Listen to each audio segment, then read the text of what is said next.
Para sahabat semua, assalamualaikum warahmatullahi wabarakatuh. Jadi yang terlihat di sini adalah eh, ini spare part atau modul untuk dispenser merek Miyako.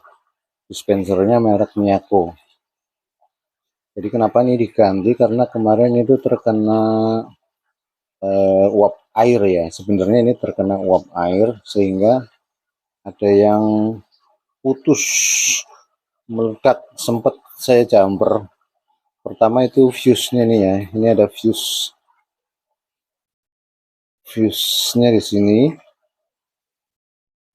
terkena air, kemudian sempat saya jumper jalan hidup ya. Jumper seperti ini hidup, tapi tidak tahan lama, kemudian malah meledak, ada bagian yang meletup gitu ya, meletup. Nah, meletup mungkin ada, soalnya meletupnya nggak terlalu jelas. Itu yang deket-deket dengan tempat masuknya ini kabel listrik. Ya, kabel listrik itu mas. Nah, ini tempat masuk kabel listrik itu di sini, dari masa posisinya kan begini dipasangnya, meledak di daerah sini, Bluetooth mungkin ininya nih, apa nggak tahu nih. Jadi untuk mengatasi komponen seperti ini, kalau di daerah itu, kalau untuk mengganti satu-satu sekarang jadi sulit ya untuk mencari komponen elektronik gitu, seperti tahanan, atau hanya cari fuse-nya aja. Kalau zaman dulu itu banyak yang jual, sekarang malah toko-tokonya banyak yang tutup ya, karena banyak harga elektroniknya murah, jadi banyak yang tidak diservis, kalau rusak langsung dibuang. Nah, sekarang ada yang jual hanya modulnya saja seperti ini, jadi tidak perlu diganti masing-masing partnya. Karena ini kemarin sudah rusak, yang jelas sudah bagian fuse rusak, kemudian entah nih yang bagian ini rusak juga. Nah, daripada ganti satu-satu, ya kita beli satu modulnya aja ya. Kebetulan ini murah nih, harga modulnya ini sekitar 65.000, belum termasuk ongkir ya. Harganya 65.000, ini modul Miyako yang untuk arus masuknya nih ya, yang langsung masuk listriknya di sini. Kan Miyako itu ada dua modul, yang modul satu ini yang listrik sini, yang satu lagi ada di sebelahnya sini, itu yang untuk mendistribusikan seperti ke pompa, kemudian ada yang ke pemanas gitu ya. Nah, sekarang kita lihat di mesinnya ya.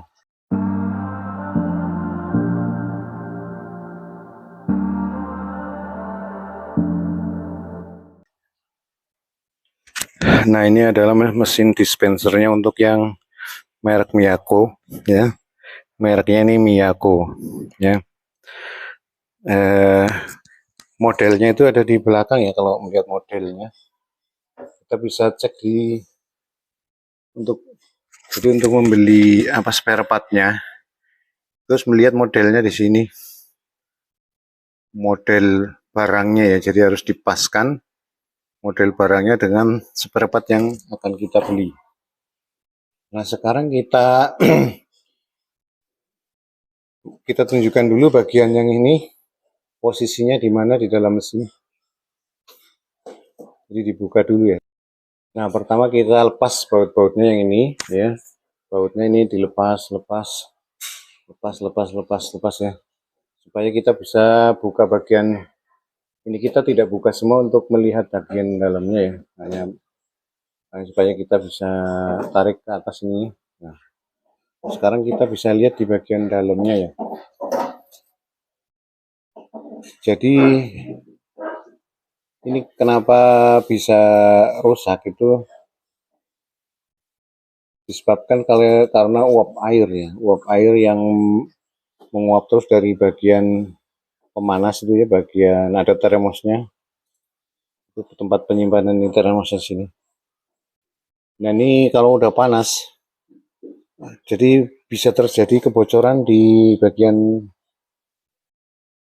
ininya, selangnya. Di dalam itu ada selang-selangnya, sehingga airnya menguap ke atas kemudian mengembun di bagian atas. Ini mengembun di bagian pinggir-pinggir sini, mengembun di sini, kemudian mengembun di semua dinding-dinding itu mengembun. Nah, embunnya itu bisa menetes-netes dan ada yang terkena ke bagian komponen ini airnya, sehingga ada yang konslet ya, konsleting, dan kalau dicolokin ke listrik maka terjadi letupan itu karena konslet. Nah, kemarin yang kenapa bisa tahu pas yang rusak bagian ini itu karena pas dicolokin itu di bagian sininya ada yang meletup kemudian mati nih, tidak bisa dipakai lagi. Nah, bagian ini kemudian ini tinggal dicopot aja ya. Nih, ini ada bautnya 1, 2, ini bautnya nggak ada 4, harusnya 4 tapi cuma 2. Jadi ini dicopot, kemudian bisa dicopot ya pas memindahkannya. Nah, kemudian kita beli spare partnya ini, tinggal difoto, dicopot itu difoto gini ya. Jadi nggak usah dicopot pada waktu moto, cuman dilepas bautnya kemudian dikesiniin sehingga bisa difoto gitu dan disamakan sama gambar yang ada di penjual gitu ya. Kalau udah sama kita tinggal di order. Nah, cara masangnya juga tidak perlu dilepas semua, nanti mungkin bisa bingung, tetapi ini sebenarnya tiap apa nih, tiap bagian seperti ini ya. Nah, ini ini merah, biru, putih gitu ya, hitam. Kalau ini tidak akan ketuker ya, kalau yang ini tidak akan ketuker karena memang besar. Kemudian yang kecil-kecil ini warna kepalanya sama, jadi yang putih ya putih, yang biru biru ini, yang hitam ini yang enggak, ini di sana putih, ada putih hitam. Nah, yang ini merah. Nah, ini jadi nggak akan salah walaupun dicopot semuanya ya. Nah, ini biru. Nah, ini yang ini agak putih-putihnya tapi ada hitam, kabelnya beda. Nah, ini yang ini putih biru, kemudian yang sebelah dalam ini merah. Merah ya. Jadi tidak akan keliru gitu ya. Nah, ini untuk mengatasi supaya tidak terjadi konslet lagi ya, kita betulkan selangnya, kita kencengin. Saya menggunakan apa ya, tali kabel itu ya, tali kabel. Soalnya ini pada sambungan-sambungan selangnya itu disambung-sambung tidak jadi satu, jadi disambungannya bisa keluar uap pas dipanaskan. Nah, kalau sudah ini untuk mengatasi supaya tidak terkena uap airnya, saya tutup seperti ini ya, tutup plastik. Memang sudah ada penahan ini, sebenarnya di bagian ini sudah dibuat ada plastik gitu ya. Tetapi ini kalau enggak dari depan sini juga uapnya bisa terkena komponen, jadi bisa rusak. Nah, kemudian tips untuk menggunakan ini. Jadi kenapa banyak uap yang ke atas?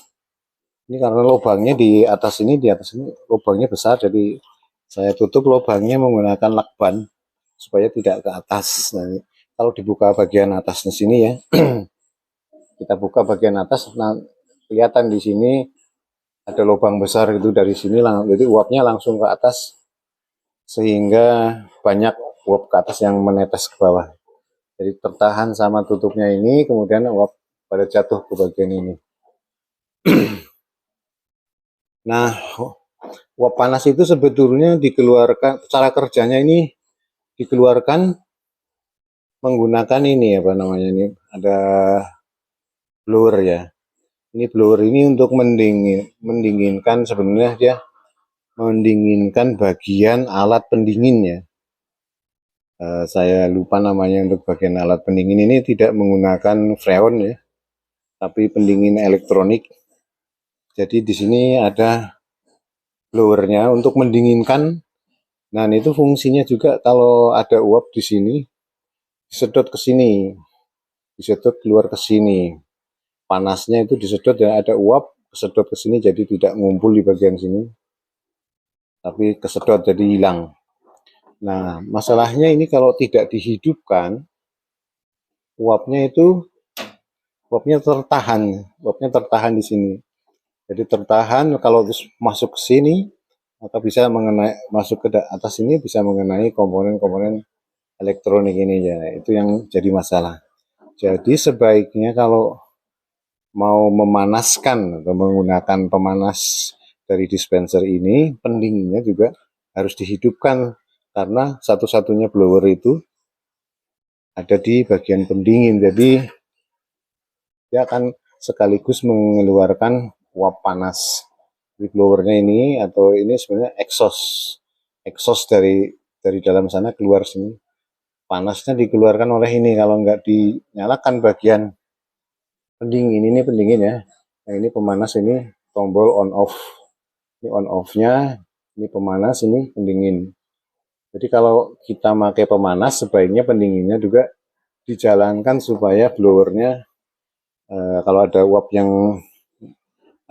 air yang keluar dari termos itu akan kesedot ke sini, tidak ngumpul di dalam box. Kalau ngumpul di dalam box itu bisa menyebabkan kerusakan elektronik yang ada di dispenser ini. Nah, begitu saja tipsnya bagaimana cara merawat dispenser Miyako ya. Dan mungkin tipe-tipe yang lain mirip, tapi saya kurang paham untuk tipe yang lain. Bisa dilihat sendiri cara kerjanya bagaimana, tapi ini khusus untuk yang mesin Miyako seperti ini, cara kerjanya begini. Nah, sekian saja, semoga bermanfaat. Assalamualaikum warahmatullahi wabarakatuh.